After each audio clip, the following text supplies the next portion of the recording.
legislativas. Vamos acompanhar a sessão plenária ao vivo, direto do plenário. Declaro aberta a 32ª sessão extraordinária do plenário do Supremo Tribunal Federal, neste 14 de outubro de 2021, mês em que a nossa Constituição completou seus 33 anos. Coube-me mais uma vez a alegria de presidir, ou pelo menos dar início a esta sessão plenária, e eu saúdo com os eminentes ministros Gilmar Mendes, nosso decano, o ministro Ricardo Lewandowski, ministra Carmen Lúcia, ministro Dias Toffoli, ministro Luiz Roberto Barroso, ministro Edson Fachin, ministro Alexandre de Moraes, ministro Nunes Marques. Saúdo também o eminente Procurador-Geral da República, doutor Augusto Aras, e o doutor Rodrigo Corrêa da Silva, advogado de Amicus Curiae, que também se encontra presente na nossa sala virtual. Passo de imediato a palavra à senhora secretária para a leitura da ata da sessão anterior. Ata da 30ª sessão ordinária do plenário do Supremo Tribunal Federal, realizada por videoconferência em 13 de outubro de 2021. Presidência do senhor ministro Luiz Fux. Presentes à sessão os senhores ministros Gilmar Mendes, Ricardo Lewandowski, Carmen Lúcia, Dias Toffoli, Rosa Weber, Roberto Barroso, Edson Fachin, Alexandre de Moraes e Nunes Marques. Procurador-Geral da República, doutor Antônio Augusto Brandão de Aras. Abriu-se a sessão às 14h17, sendo lida e aprovada a ata da sessão anterior. Não havendo qualquer oposição, declaro aprovada a ata e apregou para continuidade de julgamento a ação direta de inconstitucionalidade 5.779, procedente do Distrito Federal, sob a relatoria do eminente ministro Nunes Marques, em que requerente a Confederação Nacional dos Trabalhadores na Saúde, a diversos Amicus Curiae, e eu colho da papeleta que, após o voto do ministro Nunes Marques, relator que conhecia da ação direta e julgava improcedente o pedido formulado, no que foi acompanhado pelo ministro Luiz Roberto Barroso, e do voto do ministro Alexandre de Moraes, que não conhecia da ação, por ilegitimidade ativa ad causam, a falta de pertinência temática,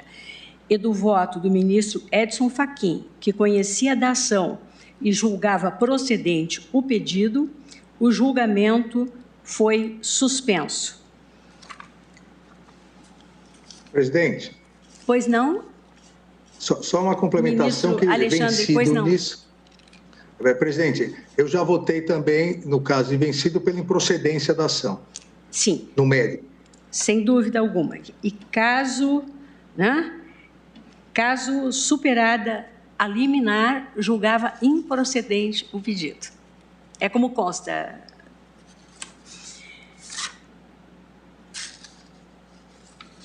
Concedo a palavra para o seu voto ao ministro Dias Toffoli.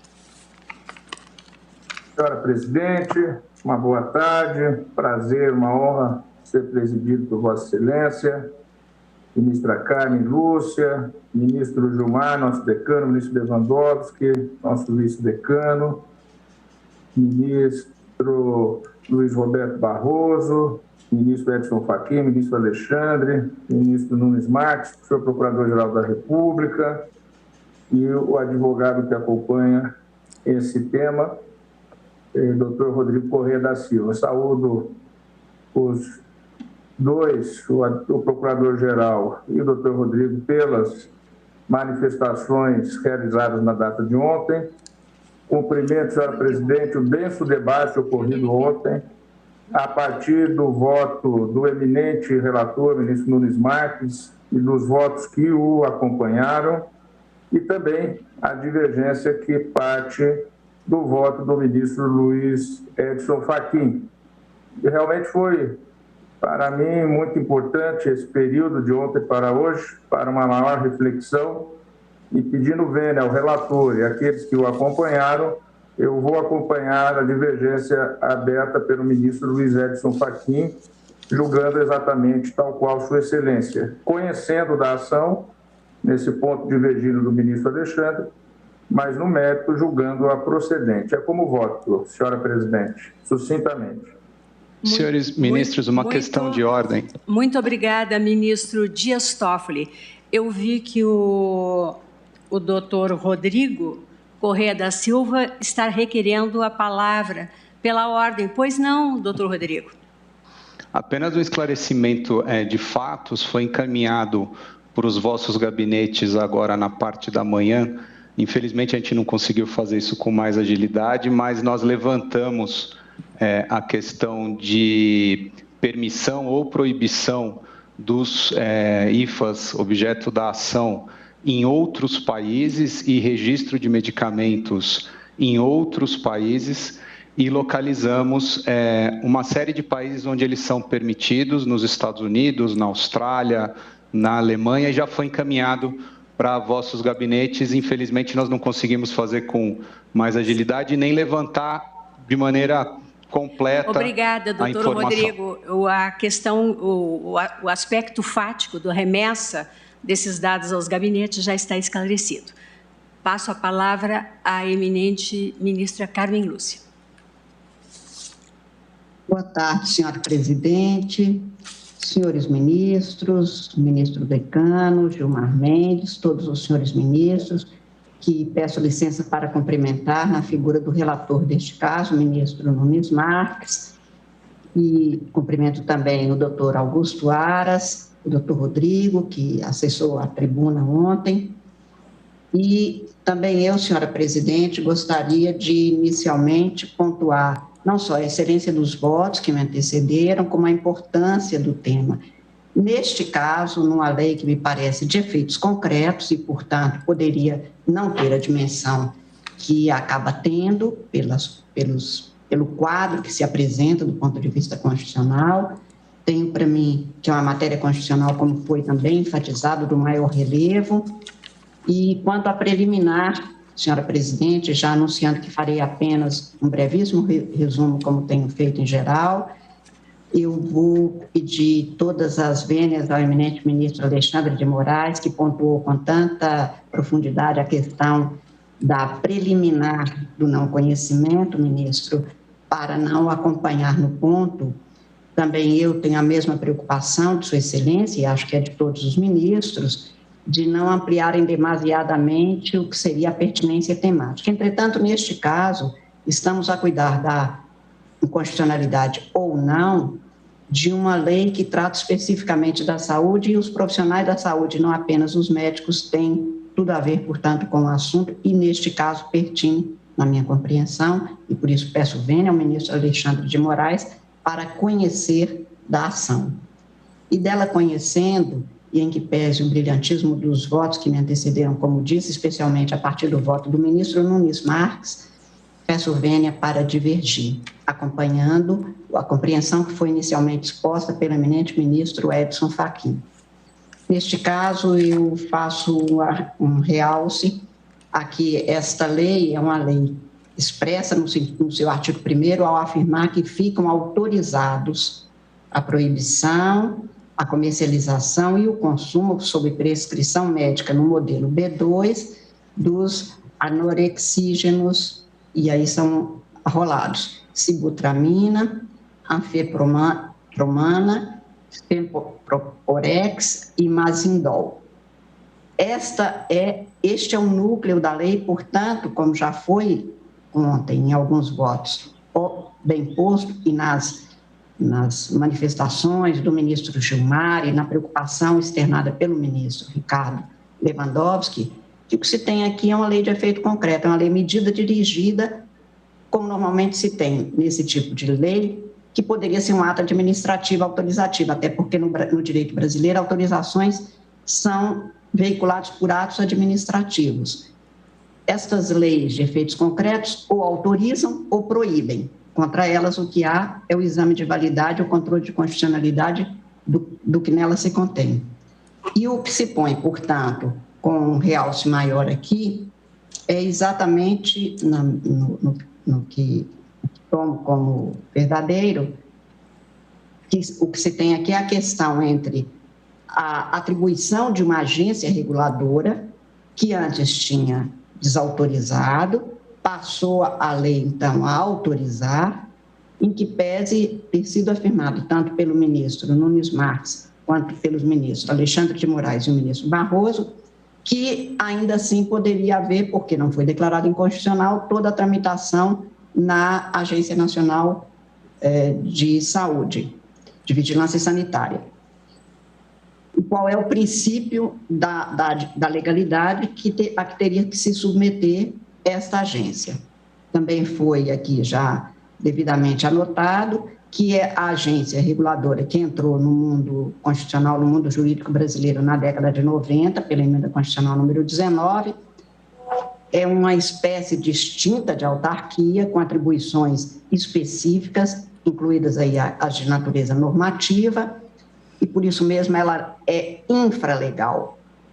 Ela é infralegal no sentido também de cumprir a Constituição, como também as leis têm que cumprir a Constituição. Neste caso, estamos falando de um direito fundamental à saúde. E os direitos fundamentais têm um aspecto negativo, que era aquele da primeira hora, dos primeiros momentos da conquista de direitos. O Estado não pode fazer alguma coisa.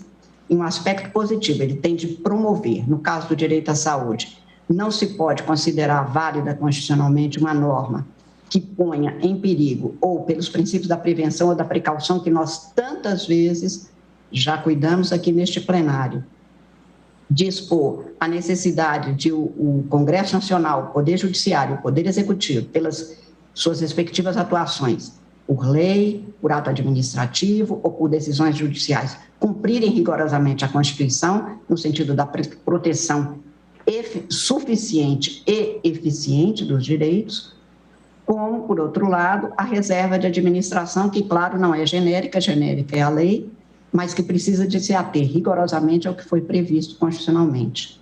Neste sentido, portanto, a novidade, e que foi uma grande novidade, principalmente trabalhado, se não me falha, o ministro Gilmar deve se lembrar mais que eu, pelo ministro Bresser Pereira, que estudou mais a administração pública norte-americana, que tem essa figura, lá nem tem muito direito administrativo desenvolvido, tem o direito das agências, nós não tínhamos. Este Supremo já declarou que essas agências são espécies de autarquias, com uma estrutura distinta e com atribuição muito específica no campo normativo, é infralegal, mas a sua atuação é que dá corpo ou dá densidade a alguns direitos fundamentais, no caso específico da Anvisa, ao direito à saúde. E por isso não me parece que neste caso nem havia concorrência, porque esta lei é uma lei medida, portanto, uma lei que tem conteúdo administrativo específico, dirigido e objetivo, o objeto é restrito, não se poderia, com ela, afastar a necessidade da promoção, ou seja, de uma atuação ativa, positiva do Estado, para se dar guarida à suficiência e à eficiência do direito fundamental à saúde, que por isso mesmo, na minha compreensão, ao ser estabelecida na forma que foi, para se contrapor a uma decisão administrativa da Anvisa que estabeleceu os cuidados específicos, acabou entrando no que é uma reserva não de administração, mas uma reserva normativa administrativa. E por isso me parece que neste caso deixa descoberta, ou pelo menos deixa insuficiente a proteção que é dever do Estado, o que portanto, não se mostra compatível com a Constituição. Isto aconteceu neste caso especificamente, como eu disse, na minha compreensão, e é por isso, senhora presidente, que, pedindo todas as vênias, as compreensões em contrário, eu estou, como disse, acompanhando o voto do ministro Edson Fachin, no sentido de julgar procedente o pedido formulado, com a declaração de inconstitucionalidade desta norma, dando cobro, aliás, ao que também já foi lembrado aqui, que esses estudos são permanentes, nós estamos numa área em que há uma dinâmica de conhecimento, mas que torna mais rígida a garantia do direito à saúde. Eu vou pedir vênia específica ao ministro relator, neste caso, que ontem afirmou no seu voto, no seu brilhante voto, que isto acabaria por conduzir a um problema maior até para os mais pobres, porque a obesidade, e nem entro nisso, que é uma questão mundial, seria dificultada por aqueles que não têm acesso. Na verdade, ministro, eu acho que o grande problema dos pobres é a fome, que para mim é inconstitucional porque tira a dignidade humana. E eu não vejo atuações no sentido de garantir as melhores condições para que um brasileiro não precise de, aspas, fuçar os lixos. E, portanto, não é a obesidade o principal problema do pobre, em que pese também ser um problema deles. E a falta de condições daqueles que não têm como fazer os tratamentos devidos. Neste caso, estamos tratando da obesidade, que atinge todas as pessoas, que tem causas que não são apenas a falta do que comer, mas a falta de políticas de nutrição e de educação para a nutrição. Mas acho que, se eles não têm acesso aos tratamentos, as políticas têm de ser de resguardo à saúde e não de autorizar medicamentos que não necessariamente, pelo menos do que se tem nos dados oferecidos, ou que a Anvisa considera necessário, não deixem em risco a saúde dessas pessoas, que têm muito menos condições, inclusive, de cuidados da saúde quando há efeitos colaterais nefastos e que levam a comprometimento maior. Não tenho nenhuma dúvida, até porque é amplamente divulgado mesmo para nós leigos, no meu caso, que não entendo de saúde, mas não tenho nenhuma dúvida que a questão da obesidade é, sim, uma epidemia, objeto de enormes preocupações em todo o mundo. Quanto à população mais carente, a questão não é, então, de liberar medicamentos sem os cuidados necessários, é de adotar políticas públicas para que eles tenham condições de nutrição, para que o Brasil não tenha que passar, não pela vergonha, mas pela tristeza, pela amargura de ver brasileiros com fome por não ter o que comer, e eu não estou vendo nenhum tipo de cuidado em relação a isso, pelo menos de maneira eficiente. Por isso, eu acho que neste caso, em que estamos cuidando especificamente de anorexígenos, é preciso que tenha um cuidado maior, especialmente com aqueles que precisam, no caso de serem acometidos pelas condições que o levam a uma obesidade nefasta, muitas vezes mórbida, com morbidez, como foi aqui posto ontem. Mas como também não vi condições, principalmente a partir dos votos, como do ministro Fachin, como disse, que enalteceu a ausência de espaços para uma interpretação conforme, que seria um caminho possível, eu o acompanho no sentido de, como disse, senhora presidente, julgar procedente esta ação, e é como voto agradecendo a palavra. Muito obrigada, ministra Carmen Lúcia. Colho agora o voto do eminente ministro Ricardo Lewandowski.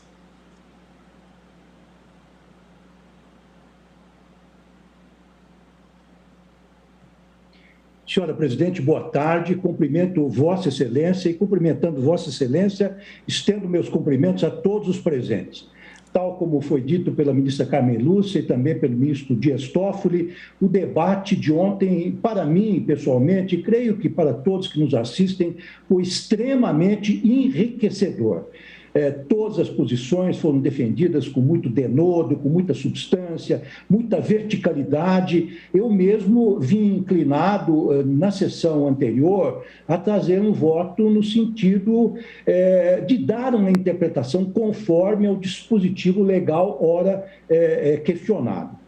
Mas eu tenho a impressão que temos que evoluir, inclusive no sentido de buscarmos um consenso, que parece-me que está se construindo, no sentido de dar uma definição absolutamente segura para todos os jurisdicionados que dependem realmente de uma definição do Supremo Tribunal Federal quanto a este assunto.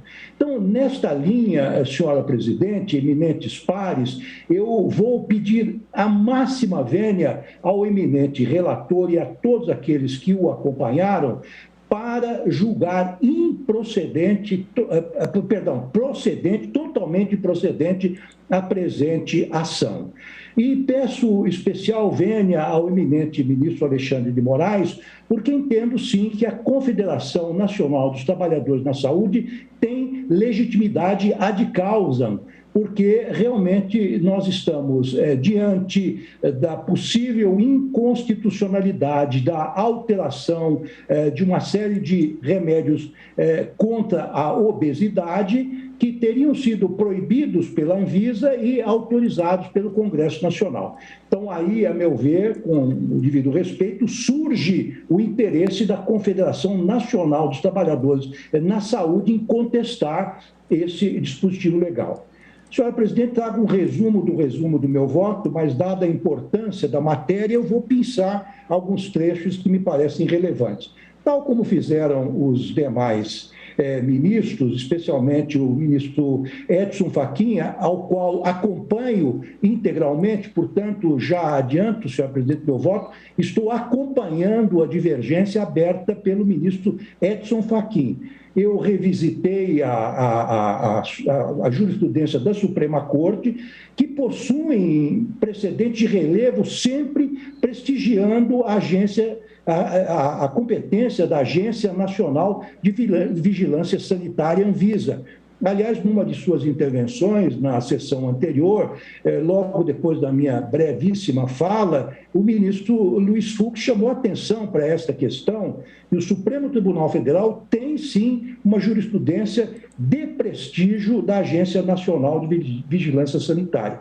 Mesmo nessas nossas intervenções e decisões, foram muitas, e de todos os ministros dessa Suprema Corte, na questão do combate à pandemia, muitas vezes nós nos defrontamos com uma certa resistência, um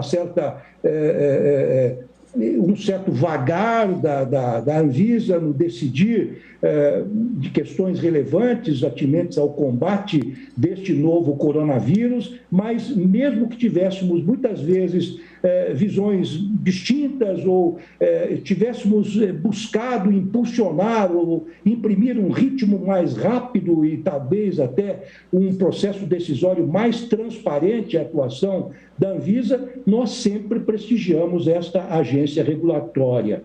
Eu trago à colação o voto do ministro Marco Aurélio na DI 5501, já mencionada pelo ministro Edson Fachin, salvo engano, em que o ministro, então, relator, nosso ex-decano, agora na aposentadoria, e que deixa saudades por suas intervenções sempre lúcidas, num determinado trecho de seu voto, o ministro Marco Aurélio disse que o Constituinte de 88 atribuiu ao poder público o dever de cuidar da saúde dos cidadãos. Por ser a descentralização técnica necessária à fiscalização de atividades sensíveis, previu a criação de agências regulatórias nos termos do artigo 37, inciso 19 da Carta da República, a exemplo da Anvisa, a qual compete, enquanto autarquia vinculada ao Ministério da Saúde, permitir a distribuição de substâncias químicas segundo protocolos cientificamente validados. Isso me parece importante. E salto vários trechos desse voto magnífico, muito vertical e substantivo, e para trazer à colação justamente a parte em que o ex-decano diz o seguinte: ante o postulado da separação de poderes, o Congresso Nacional não pode autorizar, atuando de forma abstrata e genérica, a distribuição de droga. Essa visão não apequena o Legislativo. A Constituição Federal reservou aos parlamentares instrumentos adequados à averiguação do correto funcionamento das instituições pátrias, quais sejam a convocação da autoridade a fim de prestar esclarecimentos e a instauração de comissão parlamentar de inquérito, artigo 58, parágrafo 2º, inciso 3º e parágrafo 3º. E aí, diz o ministro, na linguagem que lhe era muito peculiar, surge impróprio, porém, substituírem a agência subordinada ao Poder Executivo. E, assim, foi seguindo o ministro Marco Aurélio, um voto sufragado por este colendo plenário. Outro caso de relevo que trago à apreciação da Corte é o voto do nosso ex-decano também, anterior ao ministro Marco Aurélio, justamente o ministro Celso de Mello, que também deixa saudades por sua atuação sempre muito firme, muito ancorada na doutrina, na jurisprudência, foi justamente nos embargos declaratórios no RE 427574, em que o nosso ex-decano, isso no âmbito da segunda turma, diz o seguinte, entre aspas, o princípio constitucional da reserva de administração impede a ingerência normativa do Poder Legislativo em matérias sujeitas à exclusiva competência administrativa do Poder Executivo. É que em tais matérias o Legislativo não se qualifica como instância de revisão dos atos administrativos emanados do Poder Executivo.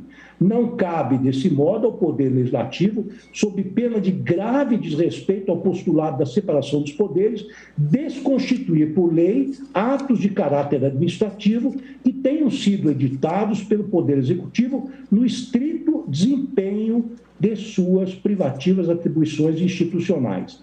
Essa prática legislativa, quando efetivada, subverte a função primária da lei, transgride o princípio da divisão funcional do poder, representa comportamento heterodoxo da instituição parlamentar e importa em atuação ultra vires do Poder Legislativo, que não pode, em sua atuação político-jurídica, exorbitar dos lindes que definem o exercício de suas prerrogativas institucionais.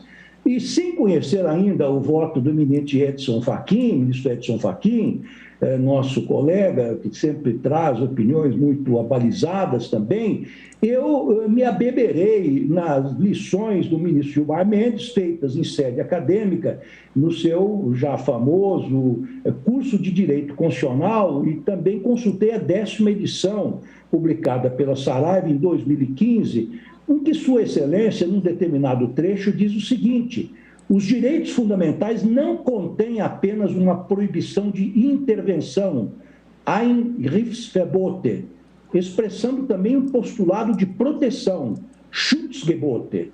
Haveria, assim, para utilizar a expressão de Canaris, não apenas a proibição do excesso, Übermaßverbote, mas também a proibição de proteção insuficiente, Untermaßverbote. E tal princípio tem aplicação especial no âmbito dos direitos sociais. E nós estamos, efetivamente, no campo dos direitos sociais. E, saltando um trecho longo, volto ao ensinamento do ministro Gilmar Mendes, em que diz ele o seguinte, ensina ele o seguinte: discutiu-se intensamente se haveria um direito subjetivo à observância do direito do dever de proteção, melhor dizendo, ou, em outros termos, se haveria um direito fundamental à proteção. A Corte Constitucional, no caso a Corte Constitucional alemã, acabou por reconhecer esse direito, enfatizando que a não observância de um dever de proteção corresponde, vejam vossas excelências, a não observância do direito de proteção corresponde a uma lesão do direito fundamental previsto no artigo 2º da lei, inciso 2º da Lei Fundamental de Bonn. E continuo eu, então, já me encaminhando para o fim, senhor presidente, dizendo que, assim, investida da autoridade decorrente da Lei 6.360 de 1976, e ancorada fundamente na Constituição, como ressaltou o ministro Edson Fachin, seu voto divergente, a Anvisa tem a competência, diria mais do que competência, o dever de editar atos normativos que visam a proteção da saúde e que, por tal motivo, não podem ser derrogados por lei formal, sem que esta garanta igual proteção à saúde da população, sob pena de infringência ao princípio da proibição do retrocesso, que tem, como todos nós sabemos, especial incidência no âmbito dos direitos sociais.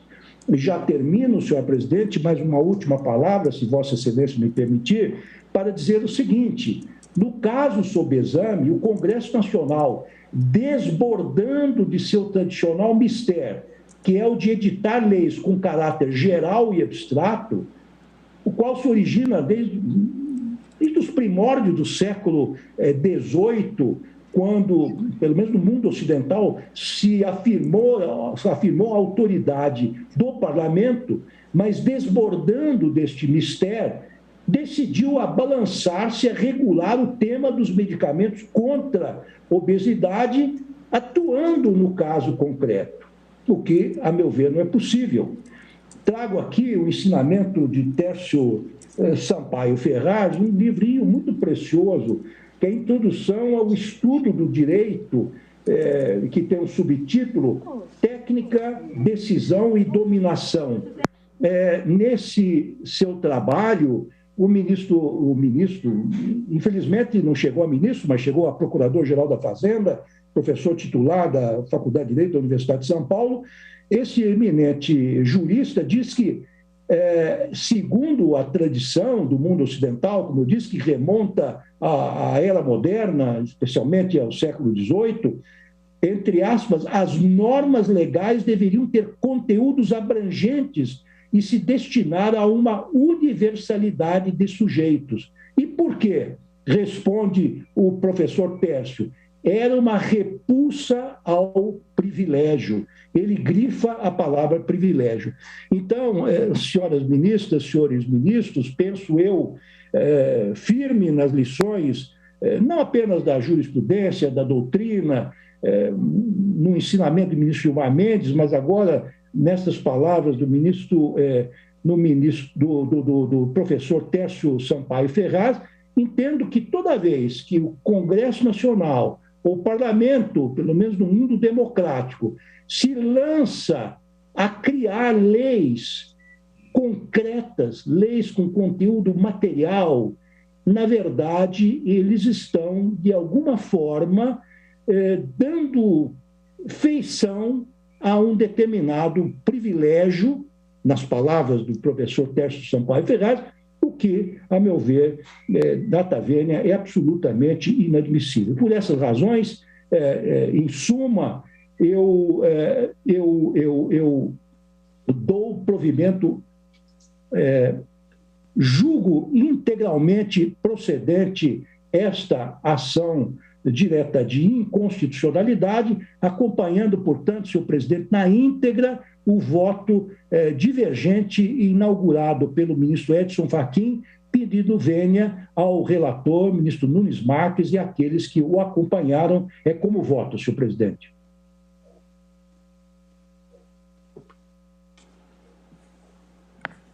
Muito obrigada.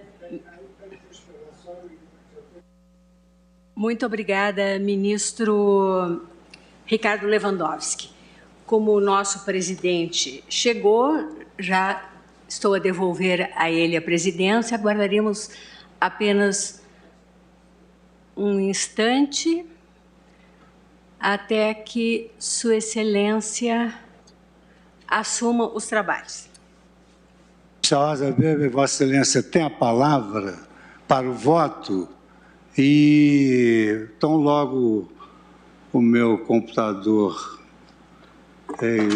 entre na sessão, eu estou falando de outro, estou falando daqui do microfone da secretária, queria agradecer a sua gentil boa vontade de me substituir nesse início de sessão, mas como Vossa Excelência sai da presidência agora, eu colho o voto de Vossa Excelência e, posteriormente, colherei o voto do ministro Gilmar Mendes e eu mesmo proferirei o meu último voto. Muito obrigada, senhor presidente. Cumprimento Vossa Excelência, renovo meus cumprimentos ao Egrégio Tribunal, saudando especialmente o eminente relator, ministro Cássio Nunes Marques, a quem parabenizo pelo substancioso voto trazido, em que abordou de forma minuciosa as perspectivas argumentativas do problema constitucional posto para a deliberação deste plenário. Meus cumprimentos ainda ao eminente Procurador-Geral da República, doutor Augusto Aras, e ao doutor Rodrigo Alberto Corrêa da Silva, pelas belas sustentações orais, que produziram relevantes para a perfectibilização do debate constitucional. Trago voto escrito, senhor presidente, bastante longo, e por isso o sumario, dizendo quanto à admissibilidade da ação, que estou a acompanhar o eminente relator, pedindo vênia ao ministro Alexandre de Moraes. Reputo configurada a pertinência temática diante da afinidade direta entre o programa normativo da Lei 13.454, de 2017, e os objetivos institucionais da autora.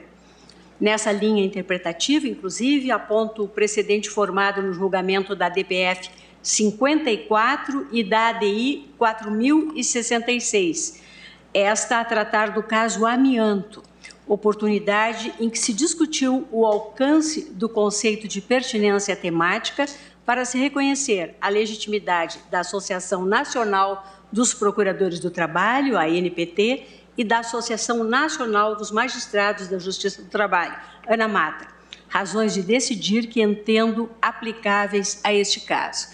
Eu compreendo a preocupação do ministro Alexandre de Moraes, que também foi externada nesta data pela ministra Carmen Lúcia, mas no sentido da ampliação da interpretativa, da legitimidade da causa ativa, nas ações de controle concentrado, mas eu entendo que esta linha interpretativa de realocação dos critérios exigidos para a comprovação da legitimidade das associações é uma tônica normativa em construção ainda neste Supremo Tribunal Federal e que, de certa maneira e de modo paulatino, vem ressignificando o acesso à jurisdição de perfil concentrado. Quanto ao mérito, senhor presidente, antes de enfrentar a alegada inconstitucionalidade material do artigo 1º da Lei 13.454 de 2017, no meu voto escrito eu abordo como primeira premissa a reserva de administração e o desenho institucional das agências reguladoras e da atividade regulatória, discorrendo sobre o Sistema Nacional de Vigilância Sanitário e em Anvisa, forte na Lei 9.782 de 1999. Destaco que a atividade regulatória da administração desempenha, na quase totalidade dos países, papel fundamental na proteção dos direitos e interesses sanitários e da saúde. E tendo presente a questão central proposta neste feito, eu procuro precisar alguns conceitos a respeito do poder normativo das agências reguladoras. E com essa finalidade, eu assinalo que o escopo da competência normativa das agências reguladoras, bem como suas repercussões sobre os princípios da legalidade, da separação de poderes e da legitimação democrática das decisões políticas, tem sido tema de vasto e rico debate doutrinário no âmbito do direito público contemporâneo, bem como nesta arena jurisdicional. E pontuo as distinções necessárias entre regulação e regulamentação. Discorro a seguir sobre o princípio da legalidade na regulação setorial e sobre os limites materiais do poder normativo, registrando que a norma regulatória preserva a sua legitimidade quando cumpre o conteúdo material da legislação setorial. E, nesse exercício, pode, sim, a meu juízo, conter regras novas, desde que preservada a ordem vigente de direitos e obrigações que se impõe como limite ao agir administrativo. Entenda-se, regras novas e não direito novo. E mais, sublinho que, dotada de inquestionáveis relevância e responsabilidade, a função regulatória é dignificada pelo reconhecimento de que não é inferior nem exterior à legislação. Exerce-se, isto sim, e este aspecto me parece decisivo, exerce-se em um espaço que se revela qualitativamente diferente pelo seu viés técnico, ainda que conformada pela ordem constitucional e legal vigentes. Analiso, por fim, senhor presidente, como segunda premissa jurídica do meu voto, os deveres fundamentais de proteção do direito fundamental à saúde, reportando-me, em especial, aos precedentes formados no contexto da pandemia, em que a proteção adequada e suficiente do direito à saúde permeou majoritariamente as deliberações desta Corte, a exemplo, as ADIs 6341, 6343, 6586 e 6421, além de diversas ações cíveis originárias. E a partir dessas premissas jurídicas, senhor presidente, igualmente expostas nos votos que me antecederam, todos brilhantes, todos substanciosos, especificamente quanto à espacialidade normativa da reserva de administração e do direito fundamental à saúde e seus deveres fundamentais de proteção, analisei a compatibilidade constitucional do artigo 1º da Lei em Foco, a Lei 13.454, e este juízo me levou a concluir pela procedência da ação na linha da divergência aberta pelo voto brilhante do ministro Edson Fachin e dos relevantíssimos aspectos já ontem destacados pelo ministro Gilmar Mendes quanto a este tema tão delicado e que ensejou fossem proferidos votos, como disse, tão brilhantes e substanciosos. O ministro Gilmar teve a delicadeza de enviar a cópia do voto e eu estou acompanhando a fundamentação do ministro Fachin e do ministro Gilmar Mendes na íntegra, com um pedido de vênia aos votos não menos brilhantes, mas apenas com uma outra compreensão trazido pela divergência. Perdão, pelo relator e pelos que o acompanharam. Ante o exposto, senhor presidente, eu conheço da presente ação direta e numérico julgo procedente o pedido. É o voto. Muito obrigado, ministra Rosa Weber. Aproveito a oportunidade para cumprimentar as senhoras ministras, os senhores ministros. Mais uma vez, agradecer a gentileza da vice-presidente de assumir o início da sessão, cumprimentar os advogados, Sua Excelência, Procurador-Geral da República, e passar a palavra agora ao nosso decano, ministro Gilmar Mendes, para o voto. Aqui eu também agradeço pelo fato de tê-lo recebido ontem à noite e tê-lo lido com muita atenção. Vossa Excelência tem a palavra. Obrigado, presidente. Cumprimento a todas as nossas ministras, colegas, ministra vice-presidente Rosa Weber, ministra sempre presidente Carmen Lúcia, todos os colegas, eminente relator Cássio Nunes Marques, que trouxe um brilhante e cuidadoso voto, e cumprimento Vossa Excelência, presidente, pela condução de um caso que, de fato, é emblemático. Acho que é um daqueles casos que, daqui a 10 anos, a doutrina vai estar a estudar como um leading case, já não mais pelos seus efeitos práticos, mas por todas as questões aqui envolvidas, a questão do ato de efeito concreto, a questão da proteção à saúde e a forma como que o tribunal se ouve parametrizando essas questões técnicas envolvidas desde o voto do eminente relator e também da divergência aberta neste brilhantíssimo voto trazido pelo ministro Fachin. A guisa apenas de roteiro, eu lembro que o texto da Lei 13.454, que é objeto desta discussão, ele é bastante singular, como já foi aqui amplamente apontado. Disse: ficam autorizados a produção, a comercialização e o consumo sob prescrição médica no modelo B2 dos naltrexígenos, sibutramina, anfepramona, femproporex e mazindol. Então, essa questão foi posta, o ministro relator, o ministro Celso de Mello, havia adotado o rito do artigo 12 da Lei 9868, a Advocacia Geral manifestou-se pelo não conhecimento e, no mérito, pela improcedência do pedido, e a Procuradoria também se pronunciou pela improcedência da demanda, vislumbrando aqui mero conflito aparente de normas. Diferentemente do ministro Alexandre de Moraes, a quem peço todas as vênias, eu conheço da ação, entendo que temos sim um objeto normativo passível de ser examinado. E como já foi apontado, presidente, a peculiaridade do objeto da presente ação provocou uma influência nada desprezível no modo pelo qual a questão constitucional de fundo foi exposta e enfrentada.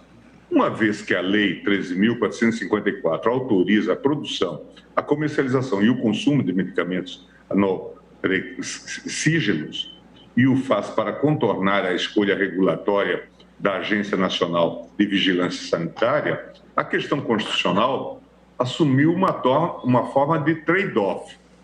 Saber se o Congresso Nacional, no exercício de sua competência legislativa, artigos 24, 12 e 48 da Constituição, poderia modificar e superar determinada escolha regulatória levada a efeito por agência reguladora em assunto inserido no campo temático desta última. Com devido respeito aos posicionamentos já expressos, tenho que o problema, que ora se coloca, revela-se completamente arredio a soluções categóricas de índole exclusivamente formal. Os dilemas oriundos da complexa relação entre poder legislativo e Estado regulador não se deixam resolver mediante uma simples tomada de posição por um dos lados. E ontem, no debate, nós vimos, inclusive, e apontamos os riscos de uma eventual chancela por parte do tribunal a uma lei com este perfil, porque certamente poderia estimular que leis semelhantes viessem a ser editadas, descreditando e descredenciando elaborações feitas por agências da responsabilidade da Anvisa, que tem como seu objeto fundamental, principal, a proteção da saúde. Das peças que integram os autos, notadamente a petição inicial, inquietou-me o uso do argumento da reserva da administração, manejado com a finalidade de justificar a prevalência das decisões da Anvisa no ambiente regulado em análise e, consequentemente, fundamentar a inconstitucionalidade da Lei 13.454. Inicio, por isso, perquirindo se é factível articular com o postulado da reserva da administração no direito público brasileiro. Faço atento à lição de Eberhard Schmidt-Asman, que devota significativa importância ao método comparado no âmbito administrativo, assentando no pressuposto de que a forma moderna do direito administrativo é aprender em conjunto. Dogmática jurídica administrativa, um balanço intermédio sobre a evolução e reforma e as funções futuras. Schmidt-Asman, que é considerado ainda hoje um dos maiores administrativistas alemães. Tem uma obra publicada pela editora Saraiva IDP. A teoria do direito público alemão debruçou-se detidamente sobre a assim chamada reserva da administração, Verwaltungsvorbehalt, e naquele âmbito, embora não se negue a existência de espaço em que a própria ordem constitucional afetou a administração pública a função normativa, há discussões sobre se tal reserva é capaz de subtrair do Poder Legislativo a atribuição primordial de legislar nesses temas. Na doutrina alemã, rejeita-se a ideia de que haveria reservas gerais da administração.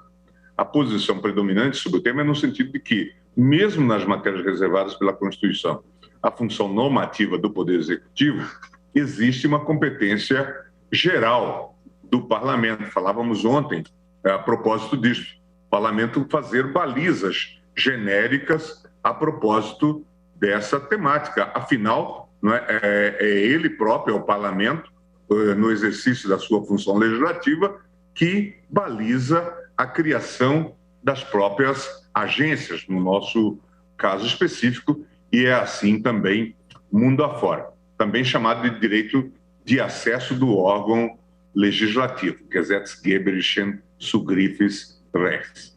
A esse respeito, é válido destacar as lições de Mons e Dürich, que nos seus clássicos comentários à lei fundamental afirmam que não existe uma reserva geral de administração como sinônimo de uma área jurisdicional do executivo que é garantida constitucionalmente contra o acesso geral do parlamento. Os comentaristas, só se pode cogitar de reserva de administração quando o próprio texto constitucional, além de ter atribuído à matéria a função legiferante do executivo, houver expressamente vedado a intervenção do parlamento.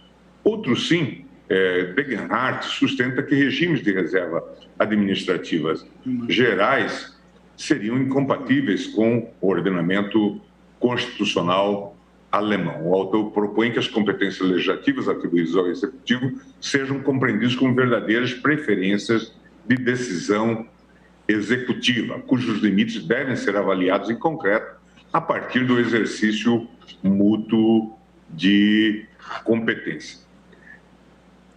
Nessa mesma linha, eu cito ainda Luiz Cabral Moncada, citando Ernst Wolfgang Birkenfeld, sobre o tema, sustenta que uma reserva de administração só se opera em um plano funcional, devendo ser compatibilizado com o princípio da separação dos poderes. E digo também que a posição semelhante é advogada no direito português em obra clássica por Nuno Pissarra, hoje, para gáudio dos seus amigos, integrante, é um representante de Portugal no Tribunal de Justiça da União Europeia. O autor defende que não há como definir de forma prévia um espaço de reserva da administração, já que a identificação de reservas específicas, absolutas ou relativas deve ser buscada a partir de uma concreta ordenação constitucional. Isso está na obra conhecida, Nuno Pissarra, A Reserva da Administração. No quanto proposto, já se faz possível intuir que, para o enfrentamento do problema que se coloca na apresentação direta, não se mostra suficiente apenas proclamar em favor da Anvisa um âmbito de atuação institucional absolutamente intenso ao acesso do legislador democrático. Tanto mais porque a Anvisa não possui direta previsão constitucional, que inviabilizaria a pretensão de intangibilidade legislativa de suas atribuições. O perfeito antípoda ao posicionamento da reserva da administração da agência reguladora é aquele da primazia do poder legislativo e que poderia ter sido desdobrado por meio de outras categorias dogmáticas, como o princípio da preferência da lei. Sob tal perspectiva, o impasse se resolve mediante simples verificação no sentido de precisar se o Congresso aprovou a lei com apoio em alguma regra de competência legislativa. A insuficiência dessa posição revela-se facilmente. A atribuição normativa do Congresso Nacional não é exclusivamente demarcada, como já foi apontado em vários votos, por regras de competência legislativa, como aquelas dos artigos 22, 24 e 48 da Constituição. Um exame da concreta ordenação constitucional de competências não pode prescindir de um dado. Os direitos fundamentais, e isso agora foi ressaltado de maneira tão brilhante no voto da ministra Carmen Lúcia e secundado agora no voto da ministra Rosa Weber, os direitos fundamentais desempenham também papel de relevo no delineamento da competência legislativa. Como o direito fundamental à saúde não se dá de modo diverso. O conjunto daquilo que é constitucionalmente necessário, obrigatório, e do que é constitucionalmente impossível, proibido, demarca os limites da discricionariedade do legislador, porque dentro de tais limites, a opção escolhida ou a abstenção de fazer algo são alternativas franqueadas ao Poder Legislativo a título de decisões possíveis. Sugestivamente, Robert Alex refere-se à discricionariedade do legislador como um âmbito facultado. Isso está em Teoria dos Direitos Fundamentais. Dessa forma, qualquer exame acerca da competência do Congresso Nacional revelar-se-á incompleta se desconsiderar o papel que os direitos fundamentais desempenham na demarcação do âmbito facultado ao legislador. É assente na Teoria Geral dos Direitos Fundamentais que estes são, a um só tempo, direitos subjetivos e elementos fundamentais da ordem objetiva. Enquanto direitos subjetivos, os direitos fundamentais outorgam aos seus titulares a possibilidade de impor os seus interesses em face dos órgãos obrigados. Estou citando a obra clássica de um clássico constitucionalista alemão, de todos conhecido, Konrad Hesse, Grundzüge des Verfassungsrechts. Nessa concepção, que é a que remonta aos desdobramentos das revoluções liberais do século XVIII, os direitos fundamentais são direitos de defesa, agora apontado inicialmente pela ministra Carmen Lúcia, destinados a proteger determinadas posições subjetivas contra a intervenção do poder público, seja pelo não impedimento de prática de determinado ato, seja pela não intervenção em situações subjetivas, seja, finalmente, pela não eliminação de posições jurídicas.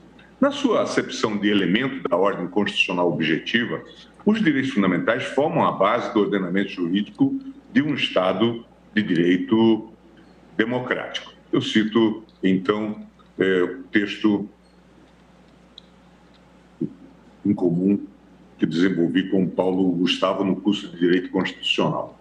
A concepção que identifica os direitos fundamentais como princípios objetivos legitima a ideia de que o Estado se obriga não apenas a observar os direitos de qualquer indivíduo em face das investidas do poder público, direito fundamental enquanto direito de proteção e de defesa, Abwehrrecht, mas também a garantir os direitos fundamentais contra a agressão propiciada por terceiro, Schutzpflicht des Estados, como já foi citado agora pelo ministro Lewandowski.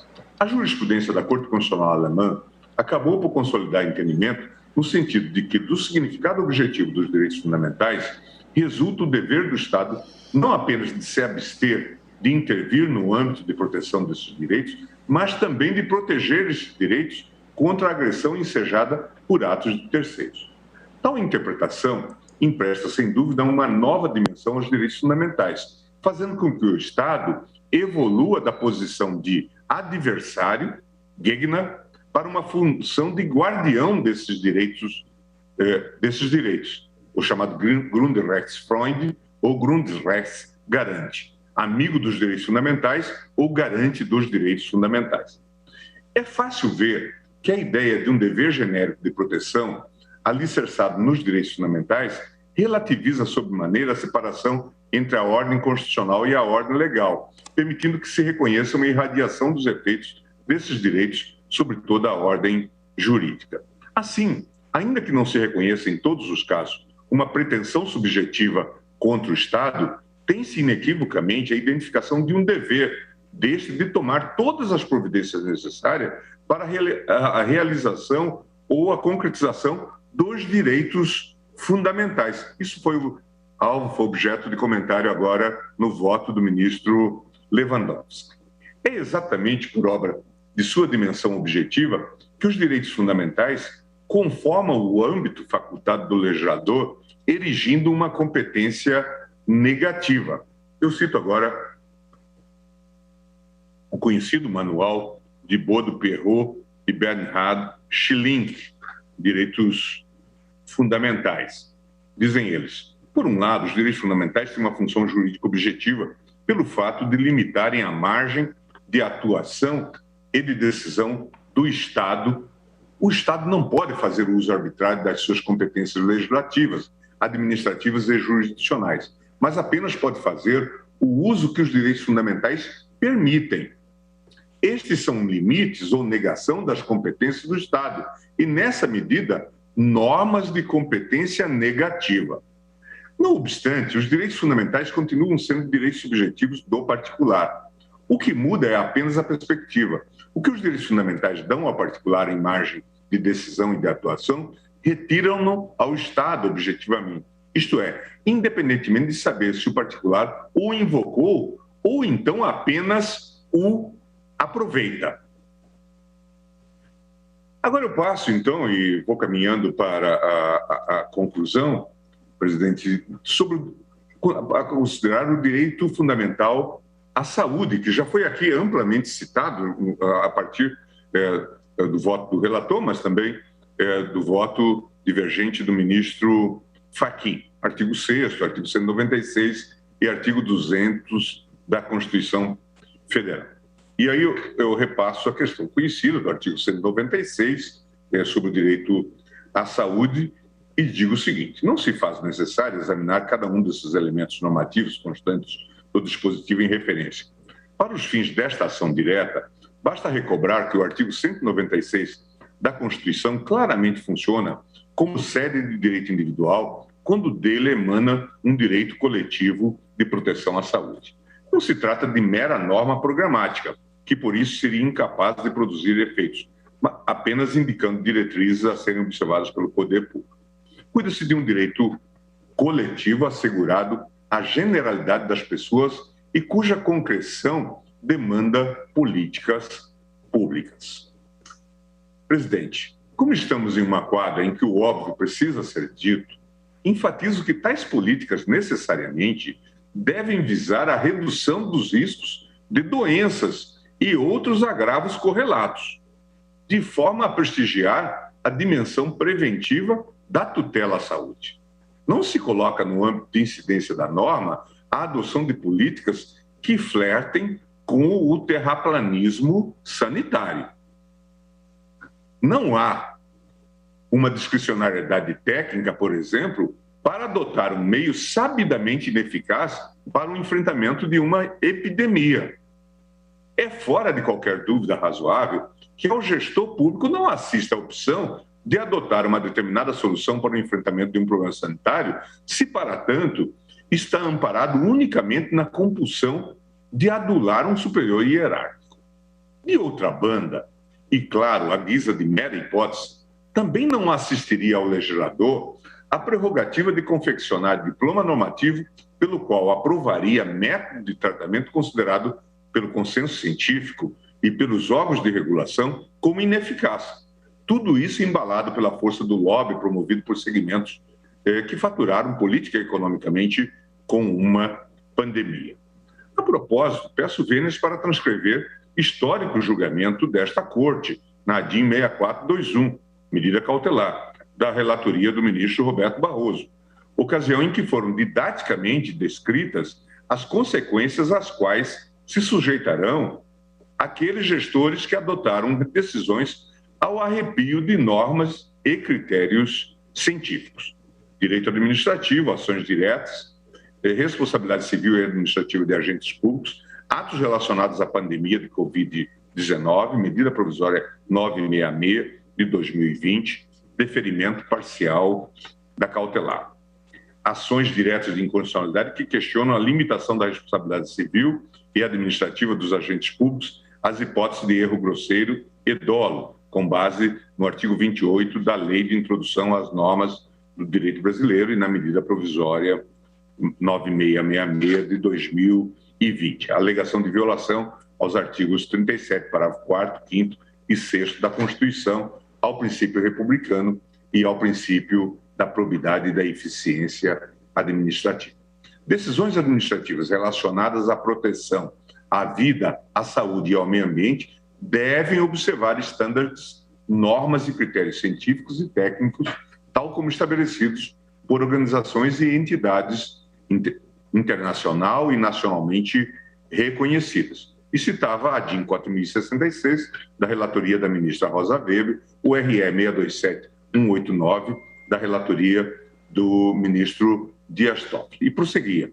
No mesmo sentido, a Lei 13.979 de 2020, que dispôs sobre as medidas para o enfrentamento da pandemia de Covid-19, norma já aprovada pelo Congresso Nacional, previu que as medidas de combate à pandemia devem ser determinadas com base em evidências científicas e em análises sobre as informações estratégicas em saúde.